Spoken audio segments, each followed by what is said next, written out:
In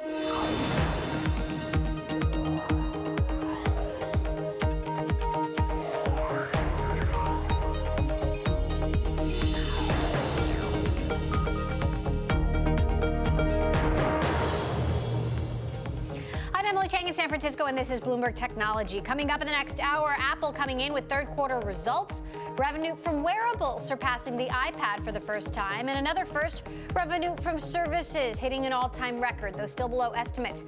And sales in China, not as terrible as some had feared. We will have all angles covered.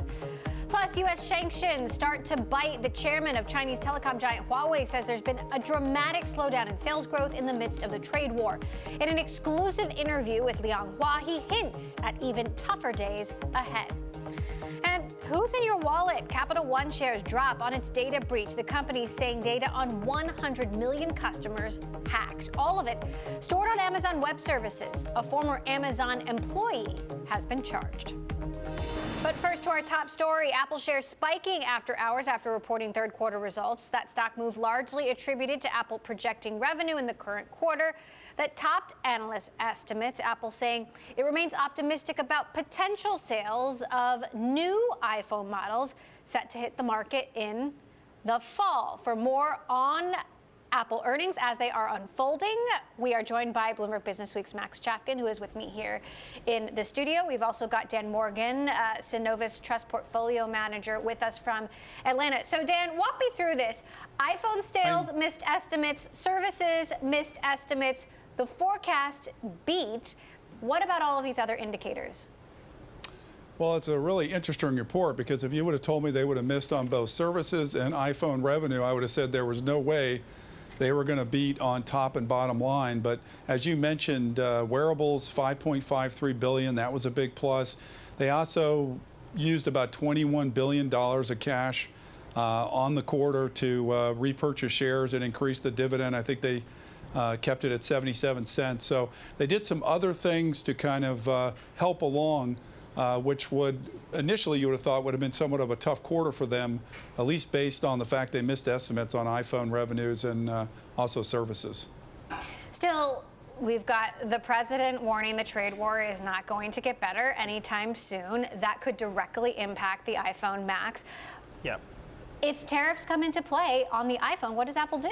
Yeah, I mean, the reality is for years, Apple's been kind of counting on global expansion, selling lots and lots of smartphones in China, and it's been able to do that to some extent, but you know, as we're seeing, the numbers just aren't there, and the outlook isn't great because you have, as you said, the possibility of tariffs, you know, further sort of barriers. Also, you know, these Chinese companies are going to be pushing harder and harder in their, you know, in the domestic market in China, you know, at the same time that Apple's trying to get in there. There's, you know, potentially government helping those companies along. So you know, lots of, you know, quote unquote headwinds for Apple. I think the good news here, though, the services thing, even though it's not, you know, exactly where they'd like it, it's still very strong. I mean, it's pretty amazing. We're at a place where iPhone revenue, this has basically been an iPhone company for years, is now below half of Apple's revenue, which you could look at as a bad sign, but, you know, it's probably a good sign because we've heard Tim Cook over and over again say that they want to increase services revenue, and here it's happening. So that's good news for investors. Well, the earnings call has begun. Apple CEO Tim Cook speaking right now, saying he's thrilled to report a return to growth. Dan, you own a couple 100,000 shares of Apple. How concerned are you about this tariff issue? Well, the tariff issue, as Max was saying, I mean, it's kind of a double whammy in regards to obviously shipping the phones that are assembled in China back to the U.S. with the Trump administration.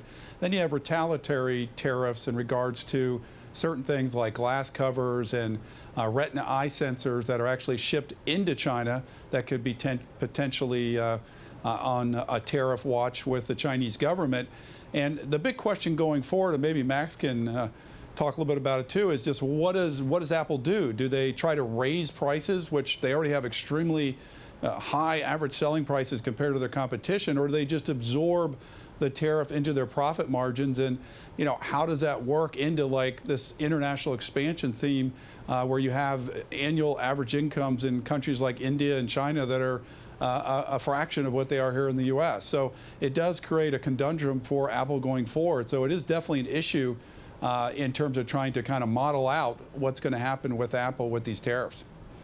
Meantime, they want to push the services business. They still hit a record in the services business, though lighter than what some analysts had estimated. But in order for the services business to grow, they have to keep getting new devices into the hands of customers, right? Yeah. In the Bloomberg blog, Mark Gurman pointed this out, that it's kind of this circular thing where on one hand services are replacing iPhone sales, on the other hand you can't have services, as you say, without more iPhones. And I think there is some question: is Apple making all this money in services revenue because their services are really good, or are they making it because they've kind of set up this business where you kind of have no choice? I mean, if you have an iPhone and you want to buy an app, that's revenue in Apple's pocket. That's recurring revenue that's never going to go away, or not going to go away for a really long time. And so it's hard to know, is what we're seeing in terms of a revenue growth, is this real innovation, or is this, more like a very powerful, mature company kind of flexing its muscle and collecting revenue? And I think depending on what you think the answer to that question is kind of how you're going to value the stock. Because if you see lots and lots of growth ahead,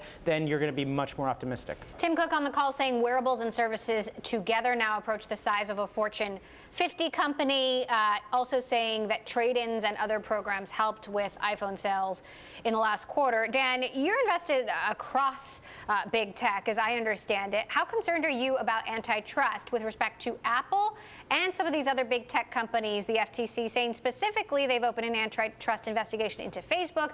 The DOJ saying it's looking at big tech in general. Yeah, I mean, that's a caveat that's just completely different than, let's say, back in the 1990s. I mean, you had Microsoft was being investigated in somewhat of a similar situation as being a monopoly, and they kind of worked through it, and it became a very low fine.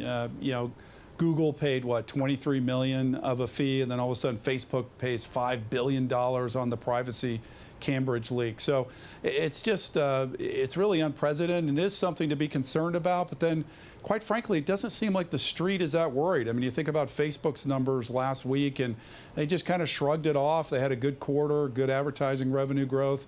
So it is something that's out there, but it's like, I don't know, other than paying a fine, I just can't see them breaking Google up or Facebook up or Apple up. I mean, what are you going to do? So it just seems like it's something that's out there that's like a black cloud, but I don't know if Wall Street really believes that the Federal Trade Commission or the Justice Department is going to come in and break these companies up.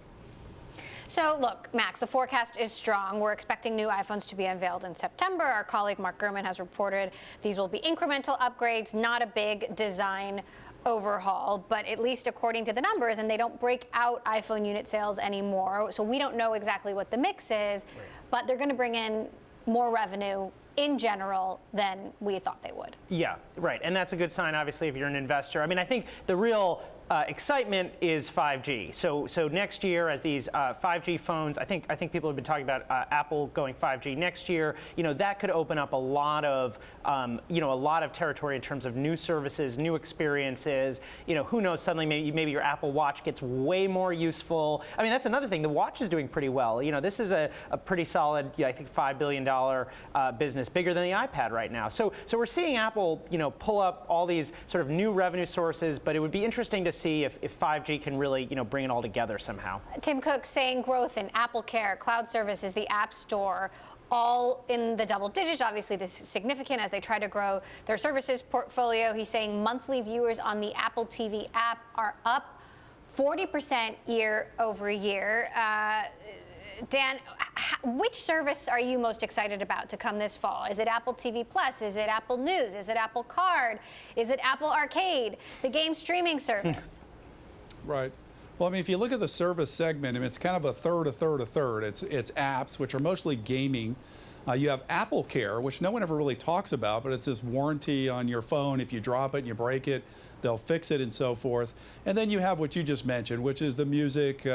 It's the TV. Now, they came out with, kind of a new package on their Apple TV. It was kind of met with like not too much of an applause compared to, let's say, what Netflix and Amazon and Disney and Fox are doing. But I think in that space, I mean, the app space is ever growing more people writing apps, more gaming. So I think that's interesting. But like I said, I think where the action is in this music and TV. That's what everybody wants to talk about. They want to see if Apple decides they want to spend more than, let's say, $1 billion in content and try to compete against Netflix, bringing out shows and so forth. So I think that's the more exciting component on the service side right now, is just seeing exactly what they're going to do with that on the entertainment side. Now, Dan, we're going to be speaking about Huawei a lot later in the show. Huawei, of course, a leader in 5G. Huawei, a big competitor to Apple in the smartphone business, and has become sort of a pawn in the middle of the U.S.-China trade war. Apple isn't putting out a 5G phone this year. We're expecting that to come next year. Does that mean that Apple will be behind? Well, that's always the concern, that Huawei and maybe Samsung may be ahead of them. But as Max was saying, the next cycle in the phone business is this 5G. The possibility of a foldable phone is being talked about going into 2020. As you mentioned before, Emily, these phones that are expected to come out this fall, which are the i11, so to speak, is not really going to be viewed as being overly dynamic and forcing people to upgrade. So, that roadmap to 5G and also that roadmap to 6G with the acquisition of the modem business from Intel, all very interesting for Apple going forward in that race to come out with that next 5G phone. All right. Well, Tim Cook confirming on the Apple earnings call that Apple Card is launching in August. This is something that Bloomberg had reported. Of course, they're doing that in partnership with Goldman Sachs. Going to continue to monitor the headlines out of the call as they come. Dan Morgan of Synovus Trust, thanks so much for stopping by. Bloomberg's Max Chafkin, you're sticking with me. Also reporting earnings Tuesday, chipmaker AMD. Shares fell in after-hours trading after the company reported second quarter results. Earnings per share fell in line with analyst estimates, but the company gave a softer third quarter revenue forecast. And coming up, Huawei caught in the middle of a trade war and President Trump's national security concerns. Our exclusive conversation with the chair of the Chinese telecom giant next. This is Bloomberg.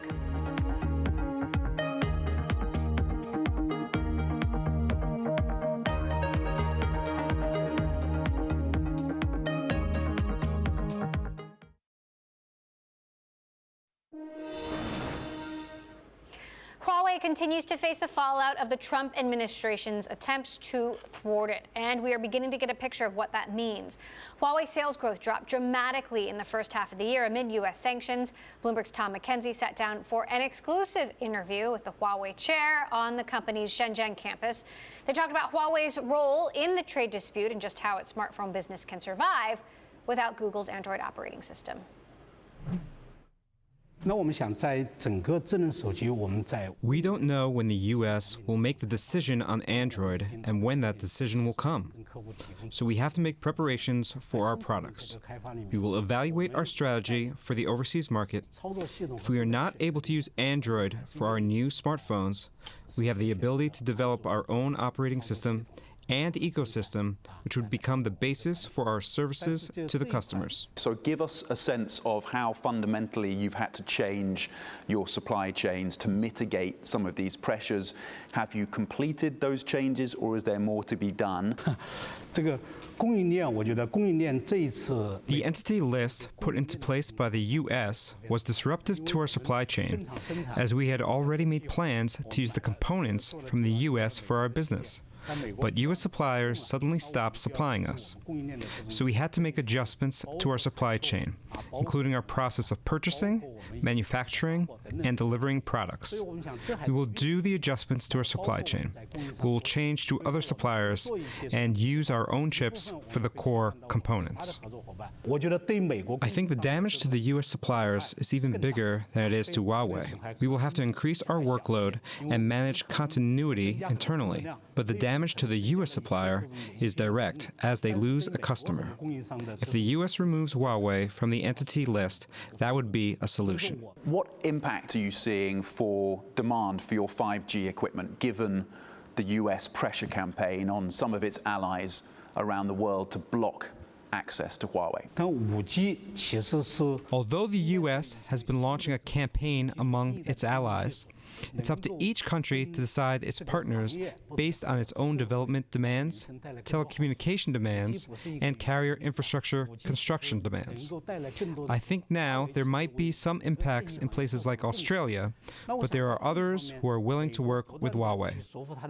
When it comes to components, you've said that you are still blocked from some of your key suppliers. Can you give us some clarity on who those suppliers are and the success you've had or not of finding alternative companies and alternative supplies to fill those gaps? We might have some components that we can't buy from the US, but we will use our own components to supplement. Smartphone operating systems, like Google's operating system and ecosystem, haven't resumed business with us yet. We are working to find a way to patch this hole. We hope to see good news, but if there isn't any, we will try to enhance our own capabilities. Do you expect Huawei to be part of the conversations when the trade negotiators meet in the next few days in Shanghai? Will they be discussing Huawei, and do you welcome the backing of the Chinese government for your company? Huawei is purely a company. When two countries talk, they talk about big topics. In the talks between China and the US, they will talk about big topics. For us, Huawei only wants to do its own job, like what I just said. We need to patch up the holes and manage continuity, as well as ensure product delivery. We don't sell to the US. What we do care about is doing a solid job to make sure the products are delivered to our customers. That was Huawei Chair Liang Hua speaking exclusively to our Tom McKenzie, here to continue the conversation about that. Malik, partner at True Ventures, and still with us, Bloomberg Business Week's Max Chafkin. This as the president doubled down today, lashing back out at China over agricultural products and also saying we're either going to get a good deal or no deal at all, which can't be good news for Huawei.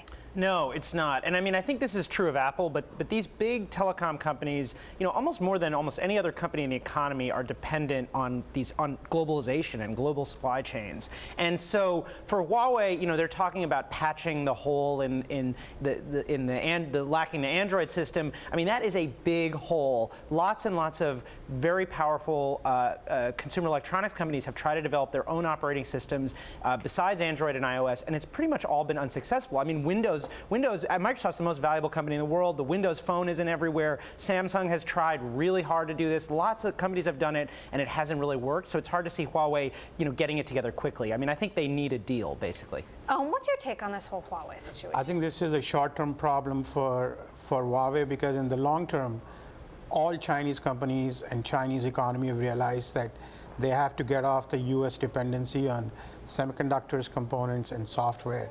And I think that is one of the main reasons why Huawei is going to try and develop its own operating system. Their domestic sales on phones and products haven't gone down. They've actually gone up, which kind of tells you the nationalism is in their favor right now. And that cannot be good for guys like Samsung. So you're saying that no matter how the trade war resolves, whether it's in the U.S. or China's favor, the damage essentially is already done, that the Chinese companies will focus on being more self-sustaining and more self-sufficient without the help of U.S. chips or U.S. operating systems. Exactly, because they are one of the largest tech markets right now. So it makes sense for them to be less dependent on others. I think they have the whole 2025 white paper out there, but they want more independence and more freedom for their technology sector. I think that has become even more critical for them after this trade war. So it doesn't matter whether the trade war ends in 3 hours, 3 days, 3 months, 3 years. Max, if you... I mean, I completely agree, but it's a long project. I mean, 2025 is a long way away. Maybe not in the scheme of, long-term national planning or whatever, but it's going to take some time for China to, get its modems, and software to where, these U.S. suppliers are now. And, I think the truth is, as Om says, like, in the long run, if Chinese consumers can only buy Chinese phones, then Huawei will grow, and it'll hurt Apple and Samsung and all these American companies that have really counted on China as an export market. Now, I'm curious about what your conversations have been like with folks in the Silicon Valley community, the tech community, about how much of a threat Huawei actually poses, because I've spoken to very high-level people, CEOs, who don't believe that Huawei poses any threat at all. It's the same thing. Remember back in late 90s, everybody thought Linux is going to destroy Microsoft, and it didn't. But it took away a lot of growth opportunities. I think that's what Huawei is. There is very little growth opportunity for US telecom companies out there in the world, because Huawei, whether because of its pricing power, whether it's subsidizing, it is making inroads in Africa, in places like Sri Lanka, in Southeast Asia. These were traditionally American markets. These are no longer American markets. So in the long term, this is very detrimental to the US tech sector. And we have to remember, US companies have to think in 3-month increments. China as a country thinks in terms of 10-year and 20-year national plans.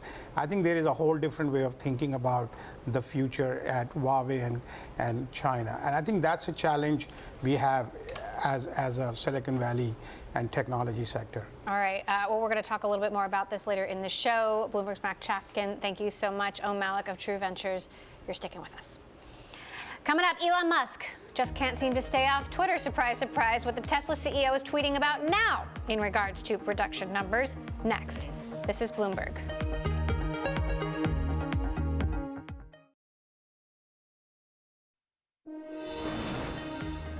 And Elon Musk's tweet about Tesla production is raising questions again. Musk tweeted that he hopes to produce 1,000 solar roofs a week by year end. Problem is, Musk's tweets on production numbers need pre-approval under his agreement with securities regulators. Neither Tesla nor the SEC has commented thus far. Nintendo reported fiscal first quarter profit that missed the lowest estimate. Consumers seemed not to care much for the Japanese company's new game lineup. Nintendo says operating income fell about 10%. It left its full year forecast unchanged. And Apple's investor call currently underway. CEO Tim Cook giving a glowing review of just how its wearables devices like the Apple Watch fared in the second quarter.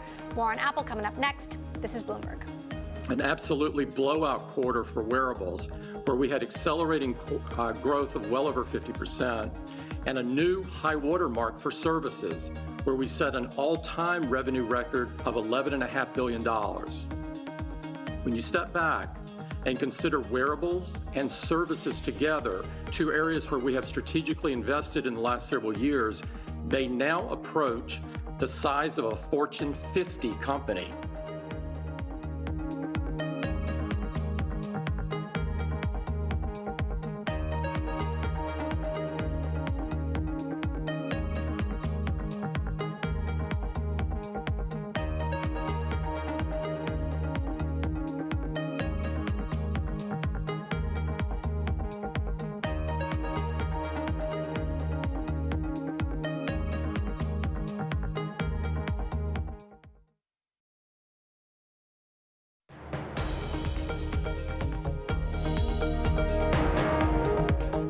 This is Bloomberg Technology. I'm Emily Chang in San Francisco. Apple shares still in the green after reporting third quarter results. Services seem to be the main theme of the quarter, now a fifth of total sales for Apple.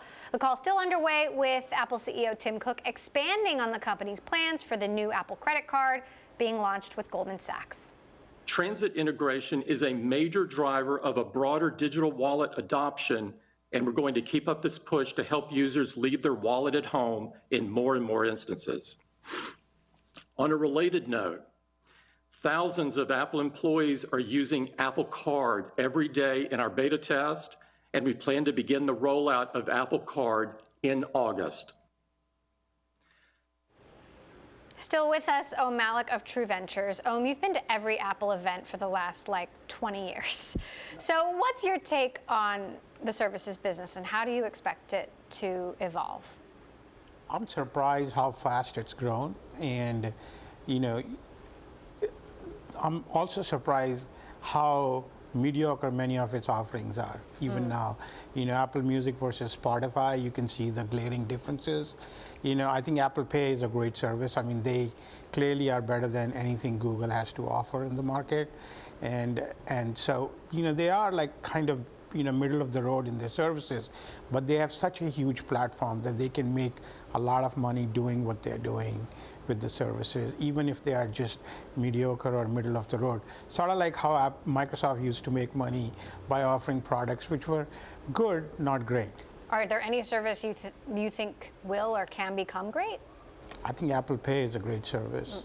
I think that can get better and better with time as the adoption for Apple Pay grows in more places. How concerned are you about Johnny Ive's exit and, as iPhone sales plateau or whatever happens, the device itself becomes less important to the overall portfolio, what the new Apple looks like? I think everything changes. We all, grow out of our roles and importance in a company or in life or in a place. And I think that's what is the case with Johnny Ive too. I think he, along with Steve Jobs, created a portfolio of amazing products, the products which have become iconic and society changing. But now he wants to go do something else, and Apple has to kind of move on too. Apple's becoming more of a mature, older company, which is not as much of a revolutionary, not a pirate like the way it used to be. It's a big company, a $1 trillion company. It has to behave like one. I've talked to you about this previously. So whether it is, Johnny Ive or somebody else, people will come, people will go. This company has to figure out a way to last longer. Sort of like how it goes from being Apple of Steve Jobs to Apple of the future, like Walt Disney of Walt Disney to Disney company of today. I think that's the transition Apple needs to make. Do you think we'll see Apple continue to innovate radically in hardware and or software, or no? Radically is a very strong word. I think they will try a lot of interesting things. They still have the design DNA, the UX DNA. But those days of taking wild gambles, probably not going to be there as much.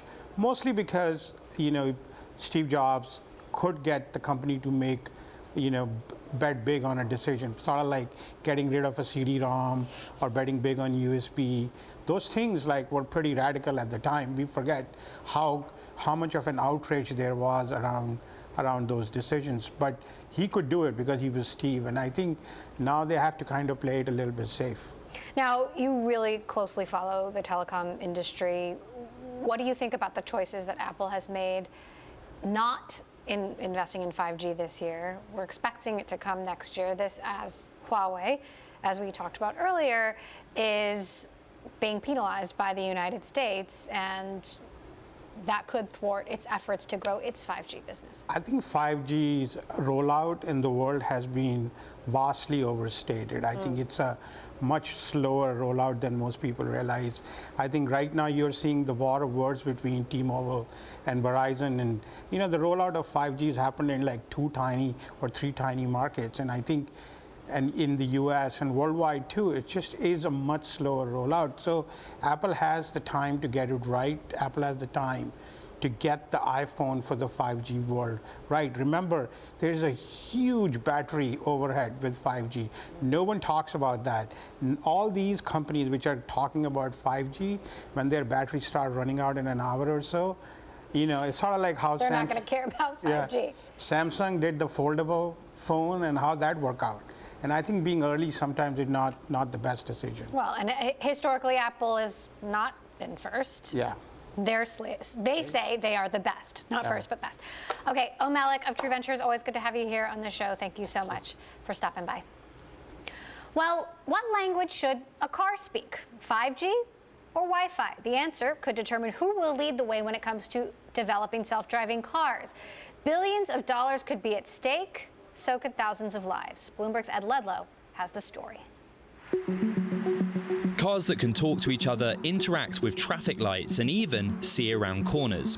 The advent of 5G could make these real, bringing the faster speeds and greater bandwidth needed for smart traffic systems and truly autonomous vehicles. But it's not the only option for connecting cars. It's up against a more established Wi-Fi-based technology. There's a debate about which is better. The choice is between the existing Wi-Fi standard called DSRC, or Dedicated Short Range Communications, or CV2X, cellular vehicle to everything, that would eventually use 5G networks. China was first to make a decision favoring cellular technology for its cars. With recent developments in 5G, that could be handing China an early lead. Their focus is leading to this real time to market advantage, and frankly, they'll be saving hundreds, if not thousands, of lives much sooner than we will as we fumble to determine which is the standard that is best for the long-term roadmap in the Western world. In October, China mandated the use of CV2X and gave it a dedicated band of spectrum. In the US and Europe, the spectrum issue is unresolved, and there's a split on which technology to use. Settling the standard matters. If the federal government mandated a technology today, it's estimated up to 8.1 million car crashes and 44,000 deaths could be prevented. So how are the technologies different? Both are designed to connect cars directly to other vehicles and the infrastructure around them. But the cellular tech can also harness a 5G network's wider coverage, greater bandwidth, and crucially, its lower latency. That 1 millisecond delay latency in 5G to let your car know that there's a car coming around the corner that you can't see is going to be critically important. Today with 4G, that might be 10 or 20 or 30 milliseconds. It'll be crucially important to the safety levels. The Wi-Fi-based standard also has low latency, and backers like chipmaker NXP argue that it's a better option because the technology is mature and ready for deployment now. But supporters of the cellular tech say it has superior range and is more secure. Byton is a US EV startup that will build its car in China and bring it to market with basic self-driving capabilities. 5G will enable vehicles to talk to different infrastructure. It'll enable vehicles to talk to each other. Autonomous driving can use up to 1.5 terabytes of data per hour. That data needs to come into the vehicle and leave the vehicle. CV2X can evolve with each new generation of cellular network, starting with 5G. It would be as simple as switching the modem. Critics of the Wi-Fi standard say the technology is outdated and not appropriate for the cars of tomorrow. So which will prevail? 5G CV2X is now backed by a trade group representing more than 100 car manufacturers and chip makers, including Qualcomm. Vehicles are becoming more and more autonomous, relying upon cameras and sensors. Once we start blending in both 5G and cameras and sensors, we get to see a far more transformative experience. A European Commission plan for the Wi-Fi-based standard was defeated in July, opening the door for a 5G standard supported by Audi and BMW. In the US, the Trump administration has put off making a decision. But Ford isn't waiting for Washington. In January, the car maker committed to deploying CV2X in its cars from 2022. Currently, General Motors is the only US car maker promoting the older Wi-Fi standard. Bloomberg New Energy Finance says in the long term, the US, Korea and Japan will adopt the cellular option as they aggressively deploy 5G networks. For now, the Western world's left it to automakers to fight it out over which standard to adopt. Ed Ludlow, Bloomberg News, San Francisco. Coming up, it is one of the biggest data breaches in history. We will give you the latest on the Capital One hack that compromised the data of over 100 million customers. Next, this is Bloomberg.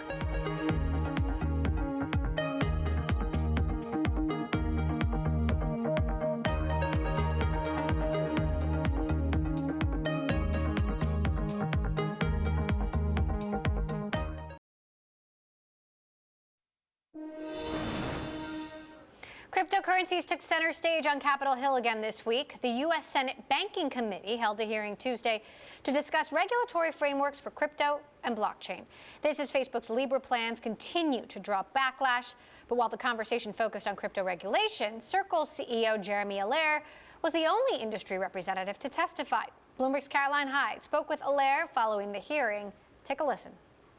There was certainly openness to learning. I think the increased global awareness of this asset class, the movement of very significant scale internet companies into the market is bringing a lot more attention, both from regulators and from policymakers and lawmakers. And so in general, I think I saw a readiness to learn. I think there was very real discussion around, is the U.S. missing out on innovation regulation in this sector? Are there policies that we need to think about developing to more clearly define regulations in the sector? And so, overall, I think, positive, and it's very encouraging just to have lawmaker attention on a critical issue like this. Jeremy, did you get a sense at all as to whether lawmakers may be prepared anytime soon to move forward on some type of legislation that would provide a little bit more clarity to the legal structure of the sort of blockchain crypto space? Thanks, Romain. Yeah, I think we are seeing building interest in legislative initiatives that can better define digital tokens or digital assets. We've seen the Token Taxonomy Act be put forward in the House. Hopefully we'll see that also sponsored in the Senate. But I think things like stable coins or stable value tokens like US dollar coin and Libra, the increasing proliferation of digital asset projects outside the U.S., the movement of companies to leave the U.S. And projects to get started outside the U.S. is definitely getting people's attention, and I think is going to lead to ultimately legislative initiatives that try and both ensure that there are appropriate safeguards for investor protections, but also clarity, which is much needed to allow the technology and industry to flourish. That was Circle CEO Jeremy Allaire. Meantime, Capital One shares tumbled after the bank said a massive data breach exposed personal information of over 100 million U.S. customers. This included Social Security numbers, names, addresses, and other sensitive credit card application data dating back to 2005. After receiving a tip, authorities arrested and charged a former Amazon Web Services employee who boasted about the hack on Twitter.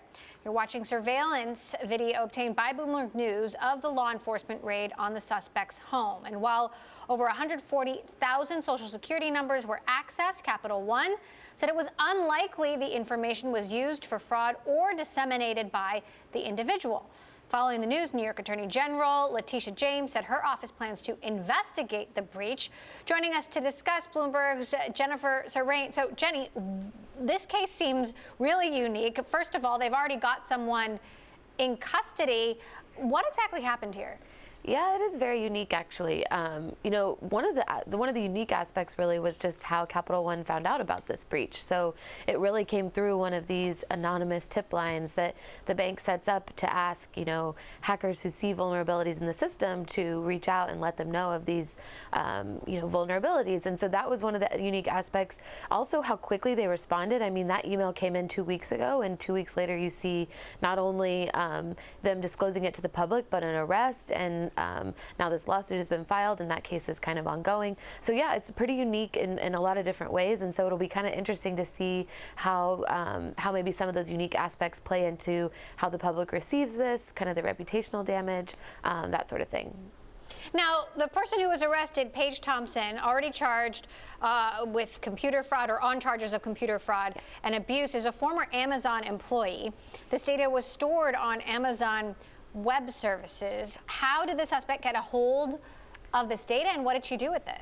So she was able to go in through a firewall that Capital One said isn't being configured correctly. So that could mean a lot of different things.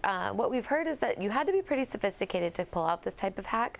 The way a lot of these cloud services providers work is they provide kind of the nuts and bolts of the infrastructure that you need, and then companies are really supposed to layer on top of that the kind of security and locks and keys that keep all of the data safe and secure. And so Capital One was saying, this isn't because we're on the cloud. This isn't because we're a major user of Amazon Web Services. This could have happened if we had stuck to our old, physical data centers and that sort of thing. But it's definitely interesting, and kind of the implications for whether or not banks continue to push into using the cloud to store their data, if that kind of slows this down.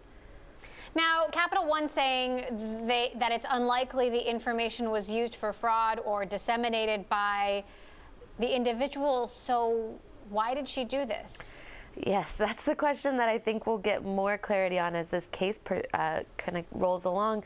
Normally we actually don't see this data hit the dark web or get monetized, is the word people like to use. It takes actually kind of a while. After a big breach, consumers are actually really on high alert. They're checking their credit reports, they're setting up all the free credit monitoring. So hackers actually usually don't like to put it out there immediately to kind of sell it to fraudsters who can use it in different nefarious ways. So it's not totally unusual that we don't see it yet. The unusual part is that they already know who did it, and it doesn't seem like she was able to monetize it yet. So it'll be kind of interesting to see how that affects, some of the regulatory aspects. Like you said, there's already been investigations launched by different governments. So it'll be kind of something to keep an eye on for sure. All right, interesting. We'll see how this one evolves. Amazon saying AWS in particular was not compromised in any way and functioned as designed. Jennifer Serrain of Bloomberg News, thanks so much for that update. Still ahead, U.S. sanctions have taken a bite out of Huawei's revenue growth. We're going to find out why the Chinese company is warning about tougher days ahead next. This is Bloomberg.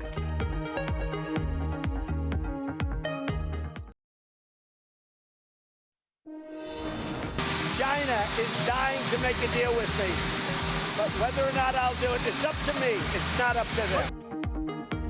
President Trump there on Tuesday morning after he lashed out at China on Twitter, saying, if and when I win, the deal that they will get will be much tougher than what we're negotiating now, or no deal at all. This outburst coming as U.S. Treasury Secretary Steven Mnuchin and Trade Representative Robert Lighthizer are meeting the Chinese delegation in Shanghai to try and hammer out this deal. Joining us to discuss, Bloomberg's Tom McKenzie, who is outside Huawei headquarters in Shenzhen, China, where he interviewed the chair of the telecom company caught in the trade wars crosshairs. Tom, fascinating interview you did earlier. Talk to us about just how grim he was about the outlook for the company going forward. Yeah, it was quite interesting that Dr. Liang Hua, the chairman of Huawei, was relatively frank about their prospects. And he talked about, of course, the earnings number they got for the first half, up 23%. They brought in about $58 billion US. But really the key point, and our Bloomberg colleagues have been crunching the numbers on this, are the earnings that they amassed after the blacklist was put in place, that entity list by Trump in May. So since then, earnings fell from about 39% in the first quarter to about 13% after that blacklist. And really, Liang Hua was pointing out that the pressure remains on the company, particularly when it comes to its consumer division, which makes up more than 50% of its revenue. So they did pump out about 118 million smartphones in the first half. That compares to 200 million over the whole year for 2018. So they're on track to beat that number. But still, when they come out with their new smartphones, including a foldable phone that they expect to launch towards the end of this year, the question is whether or not they'll get access to Google's Android platform, the operating system. If they don't, then it's pretty clear that they expect to see a reduction, particularly in international sales of their smartphones. And again, the consumer division makes up more than 50% of their revenues. In terms of 5G, he says, look, we're still rolling out contracts. We've signed about 50 5G contracts. We've shipped about 150,000 base stations. They seem to be less concerned about the network side of the business, but enterprise is a problem. They don't have access to Intel's chips for that part of the business, and then again the consumer division facing pressures. So how is President Trump's fresh lashing out at the Chinese as these trade talks are happening? How is that being received in China right now?